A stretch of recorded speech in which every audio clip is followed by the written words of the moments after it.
Sabyasachi Chakraborty, Amit পালৌদি। First বল, ওভারে প্রথম বল wide, ওভারে প্রথম বল ওয়াইড এবং সঙ্গে সঙ্গে একটি রান দিয়ে খাতা খুললো।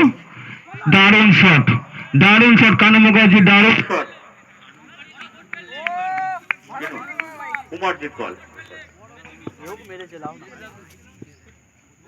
দ্বিতীয় বল, দ্বিতীয় বল মনে হচ্ছে 2 রান হবে। আম্পায়ার থেকে বলছি আপনারা কত রান থেকে সিগন্যালটা দেবেন। ওয়াইড বল,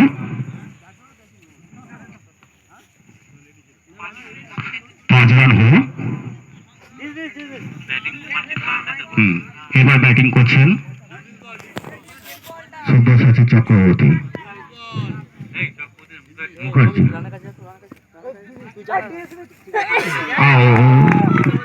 বলতে বলতে আউট হয়ে গেল। অনেকে বলে আউট হয়ে প্যাভিলিয়নের দিকে পথ ধরেছে এবং এবার যাচ্ছে রামকৃষ্ণ গাঙ্গুলি।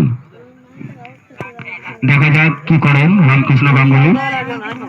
এবং সেই দেখেছি আমরা পুরোনো দিনে তার বিখ্যাত বিখ্যাত 6-4। দেখা যাক আজকে কতটা 6-4 মেরে দর্শক দিকে আনন্দ দিতে পারে।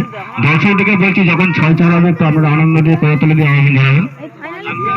রামকৃষ্ণ গাঙ্গুলি ভালো ব্যাটসম্যান। দেখা যাক বল করতে আসছেন অমিত।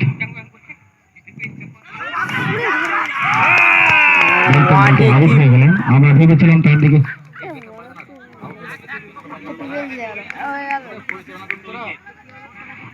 দুটো উইকেট পড়ে গেল অমিতের বলে। এই আউটটার সম্বন্ধে আমি জয়দেব পরে জিজ্ঞাসা করবো, এই আউটটা দেখে আমার কি মনে হলো? এই আউটটার সম্বন্ধে পিচ আমাদের যা হয়েছে সেটা একবারে ইডেনের পিচ। বল পড়া মাত্র সুইং করছে, ব্যাটে লাগছে, একবার সঙ্গে সঙ্গে কিপারে।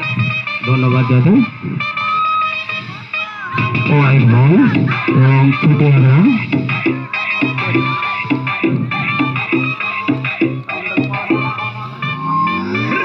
মাইকটা ঠিক কর না, মাইকটা ঠিক কর।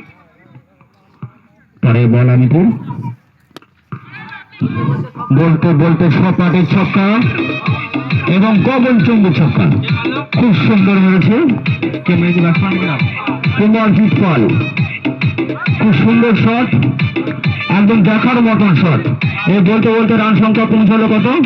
12। দেখা যাক অমিতের যে